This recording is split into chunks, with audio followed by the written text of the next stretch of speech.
E aí, pessoal, mais uma semana se passou, então quer dizer que a gente tem mais um capítulo de His Dark Materials pra comentar por aqui. Eu tô muito animada, porém lembrando que eu não dou spoilers dos livros, no máximo eu falo alguma coisa que aconteceu no livro e já aconteceu aqui na série também e faço a comparação, ok? Aqui nesse episódio da segunda temporada a gente acompanha a Lyra em um novo lugar que é Londres, porque ela foi morar com a senhora Coulter, saiu lá de Jordan. Então, já começou bem pra mim porque a Lyra pareceu reagir bem a essas coisas. Ela chega lá e tem tipo, o chão é mó lindo, ela é muito bem tratada, tem uma banheira. Você aí que já chegou em algum lugar que tem banheira, isso aí transforma a pessoa para sempre. Inclusive, em alguns momentos a gente vê ela sendo um pouquinho vaidosa, né? Se achando bonita, achando interessante, gostando da ideia de, sei lá, dominar outras pessoas pela aparência dela. Além disso tudo, aqui nesse episódio, ela também foi um pouco mais colocada como alguém que mente, né? Que inventa histórias absurdas e que tenta manipular adultos, que é mais ardilosa, que faz coisas que ela não deve. Porém, eu queria que isso acontecesse tanto mais vezes, é bizarro dizer isso, né? Tipo, ela tem que mentir mais. Quanto também que ela conseguisse, de fato, enganar as pessoas, porque isso é extremamente importante um pouco mais pra frente.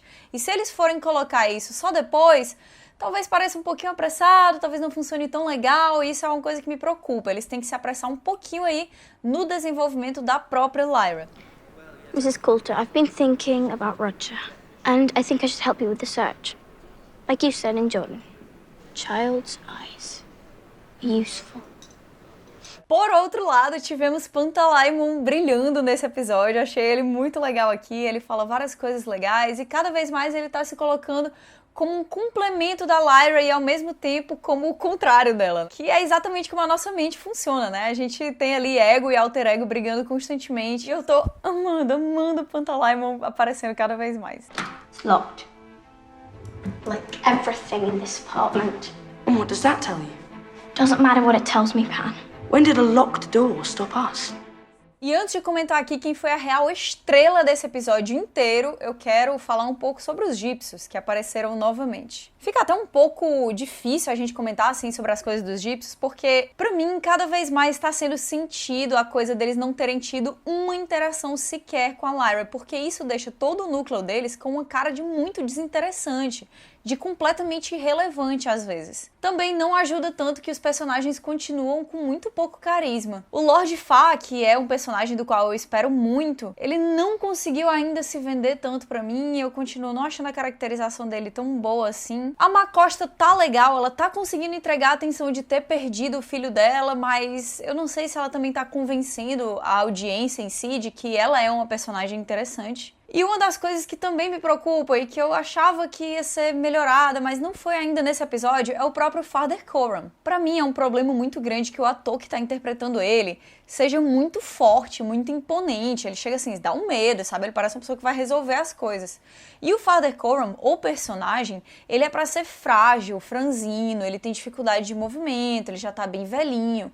E isso é importante porque a Demon dele, a Sophonex, ela é linda. Ela é uma gata grande, assim, bem majestosa, que tem o pelo belíssimo, que é hipnotizante de você ficar olhando. E isso é importante porque é uma maneira que a gente tem de olhar o outro lado do Father Coram, de olhar por dentro dele, ou até pro passado dele, porque aquilo ali também representa ele como ser humano. E eu acho isso aí legal, não porque ele seja, uou, o personagem principal aí da série e tal, mas porque ajuda a gente a entender um pouco mais dessa história toda dos Demons, que eu tenho percebido cada vez mais que vocês têm várias dúvidas sobre, tô até pensando aqui em fazer um vídeo só explicando pra vocês como é que eles funcionam. Bom, eu espero que essa minha impressão dos gípsios acabe se dissipando ao longo dos episódios, principalmente no próximo episódio, onde eles devem aparecer bastante. E assim, né, dedos cruzados eternamente, aquela cruza dedos cruzados eternamente.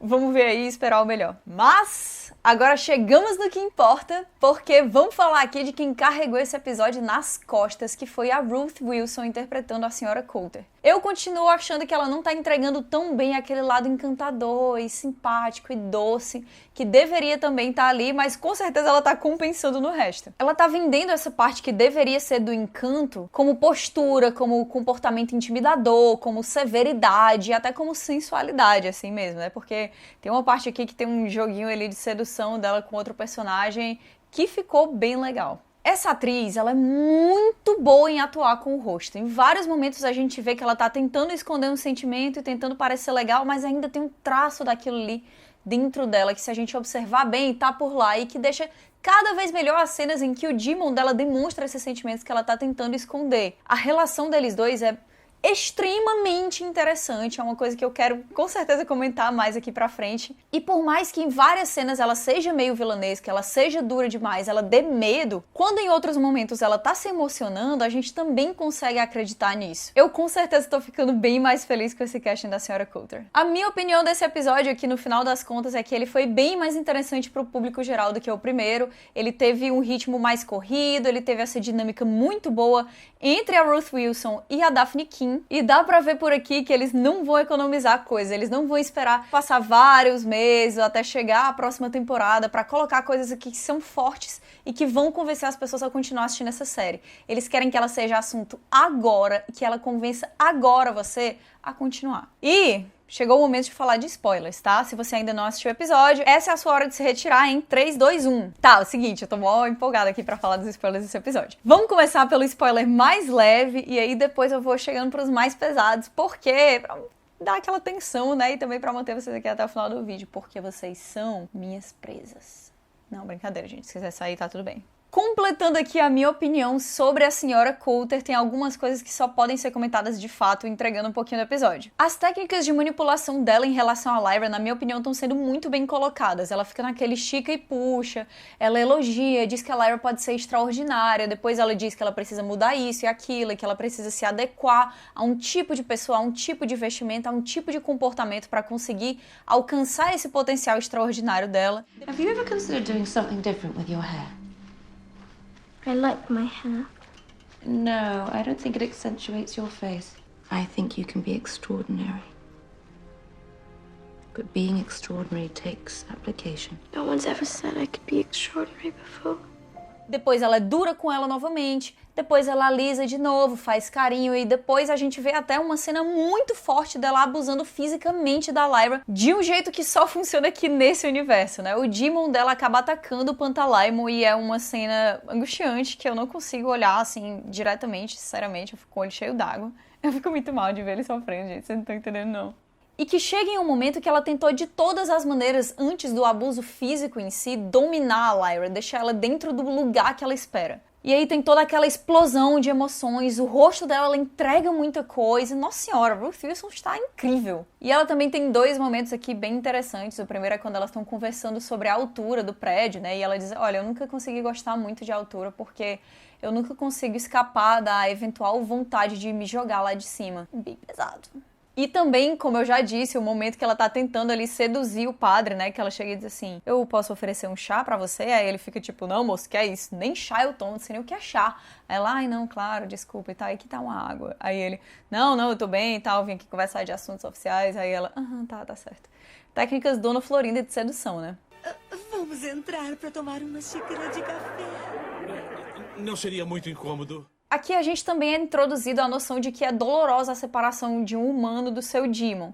Mas eu esperava que isso fosse colocado de um jeito um pouco visualmente melhor na série, porque em várias cenas a gente não entende o que é de fato longe demais, qual é essa distância física que passa a ser uma dor física. Eu espero que essa história dela conseguir se separar do macaco seja mais porque ela tem uma tolerância acima do normal, por vários motivos, do que pela outra possibilidade que eu não tenho exatamente como comentar aqui ainda, porque é uma coisa que não foi colocada na série, mas que se for, eu não vou achar tão legal assim. Mas ainda no assunto dos Demons, a gente teve aqui pela primeira vez a aparição de alguns que não são exatamente bichinhos fofinhos, né? E como Demons representam o que é aquela pessoa ali depois da maturidade, é uma coisa que dá pra você julgar muito a pessoa, porque assim, né? Putz, tem um reino animal inteiro aí, pode ser qualquer coisa, pode ser, sei lá, um hamster, um gato, um cachorro, uma raposa, um koala, e aí não. Seu Demon é um besouro. E outra coisa que também foi colocada no episódio, de uma maneira talvez sutil demais, é que os Demons normalmente têm sexos opostos aos seus humanos. Isso é colocado pelo Lorde Boreal naquela hora que a cobra dele tá aparecendo, e aí uma pessoa comenta, nossa, ele é lindo, aí ele fala, ela. E também nessa mesma cena a gente tem uma explicação para uma das maiores críticas que a série tá sofrendo, que é o fato de vários humanos aparecerem e não dá pra gente notar ali quais são os Demons deles, eles não estão à mostra, que é quando o próprio Lorde Boreal fala que eles não sentem essa necessidade necessidade de mostrar o Demon deles o tempo todo. Que assim, é conveniente aí pra galera dos efeitos visuais, essa fala, mas que também tem seu fundo de verdade, porque é pra ser uma coisa muito íntima, né? Você não chega numa conversa nova com uma pessoa que você não conheceu ainda e fala assim, olha, o meu maior prazer é servir. Olha, eu tenho problemas com os meus pais desde que eu sou criança. Olha, eu sou uma pessoa extremamente insegura. Não, então deve ser um pouquinho desconfortável mesmo você chegar se expondo desse jeito. E por último, outro detalhe que foi passado de um jeito que eu também considero que poderia ser melhor é que quando um Demon morre, o seu humano morre junto. A gente teve uma cena com uma jornalista, né, que o Lorde Boreal amassa o Demon dela, que é uma mariposa ou uma borboleta, não sei. E aí a gente vê ela desfalecendo e tal. Eu preferia que esse Demon tivesse se desfeito em pó, né, em partículas de pó. Acho que ficaria mais claro se a personagem morreu ou não. Eu não sei se ela tá só desacordada. E eu também queria que tivesse ficado um pouquinho mais claro que é muito estranho e um tabu muito grande se um humano segura o Demon do outro. Isso nunca acontece. E já que falamos da jornalista, vamos aqui direto ao ponto. Vamos falar dela. Que chegou aí na festa na casa da senhora Coulter, chamou a Lyra de lado ali e começou a entregar de um jeito óbvio, talvez demais, que eu não gostei tanto assim. Quem é que são os papões, né? Os Gobblers. Ela explicou ali pra Lyra que o Conselho de Oblação, General Oblation Board of London, GOBL, é de onde vêm essas lendas dos papões, essas lendas dos Gobblers, que em português, né, não funciona. Lembrando que a palavra oblação significa o ato de fazer uma oferenda a uma divindade. Então, a senhora Coulter foi aqui estabelecida de fato como a presidente do Conselho de Oferendas a Divindades desse mundo. Tenso. Também ligado a ela tá o aparecimento muito legal do Roger nesse episódio. Ela chega e encontra as crianças que foram sequestradas pelos Gobblers, né? E aí fica aquela coisa toda de, tem uma visita muito especial pra vocês aqui hoje. Aí as crianças vão lá, ela promete aventura, promete tudo que eles meio que querem, né? Promete que aquilo ali vai ser uma experiência divertida. E o Roger, durante todo esse processo, ele tá tipo, eu tenho certeza que vai ser muito divertida essa aventura.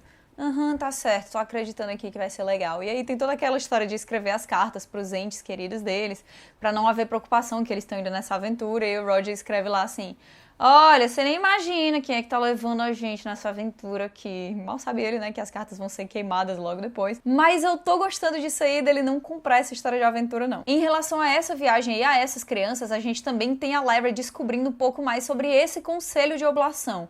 E sobre a máquina que eles usam no que eles chamam de A Estação, que a gente ainda não sabe pra que ela serve, mas que envolve um humano, o seu Demon e uma lâmina, que é pra cortar uma outra coisa que também não foi dita aqui. Agora sim, vamos aos elefantes na sala, os dois spoilers que precisam, eu tô arregaçando as mãos aqui, ó, já precisam ser comentados. O primeiro deles é a revelação de que o Lorde Asriel é, na verdade, não tio, mas o pai da Lyra. No livro isso acontece um pouquinho depois e quem conta pra ela não é a senhora Coulter e sim o Lord Farr. Eu entendo por que eles colocaram isso aqui, talvez eles achem que tem um efeito dramático um pouco maior, e talvez também seja usado pra definir que a senhora Coulter sabe muito mais sobre a vida da Lyra do que ela deixou transparecer ali no começo. No geral, compreendi e não me incomodou. Agora, o segundo elefante na sala, que é uma coisa assim, nada sutil, entendeu? É que uma coisa bizarra foi adiantada, eu não tava esperando, eu não sei nem o que pensar. A gente vê o Lorde Boreal entrando em uma janela para outro mundo e ele chega em uma Oxford que tem ônibus turísticos, que tem celulares, que tem sinalizações de trânsito que são muito familiares a gente e aonde os humanos não têm Demons.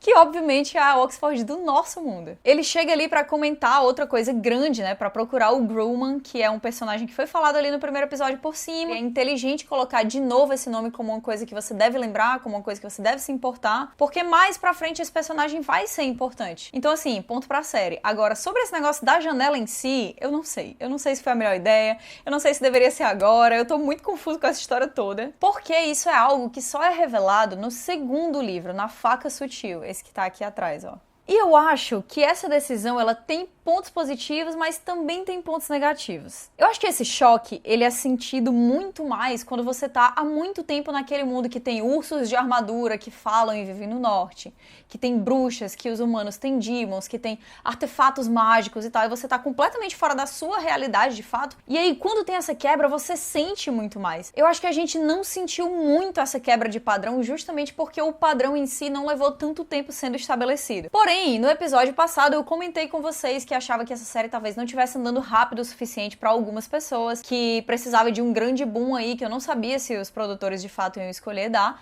E assim, eles escolheram. Pelo menos pra mim, já tinha sido deixado bem claro que essa série aqui vai falar sobre mundos paralelos. A gente tem aquela tomada na abertura, com literalmente mundos divididos por linhas paralelas. A gente tem a cidade que aparece no céu no primeiro episódio, e até a própria fala do Lord Asriel, que diz, olha, existem vários mundos, infinitos mundos, e só um deles é controlado pelo Magistério. Mas tudo bem, porque eu entendo que se aparece o nosso mundo, a nossa realidade, talvez isso aí seja um pouco mais instigante até pra algumas pessoas. Sinceramente, vou dizer aqui qual é a minha opinião, tá? Como eu falei, eu não sei se essa é realmente a melhor ideia, a melhor maneira de colocar isso, mas eu confio e eu tô apoiando os produtores, tô apoiando completamente qualquer coisa, qualquer esforço que seja feito para essa história fazer mais sucesso, para essa série prender mais a audiência, chamar mais a atenção. Isso porque, há 12 anos atrás, quando saiu o primeiro filme, eu lembro de ficar falando para todos os meus amiguinhos do colégio que, olha, vocês se preparem, porque vai ser muito legal no próximo filme, quando aparecer o Will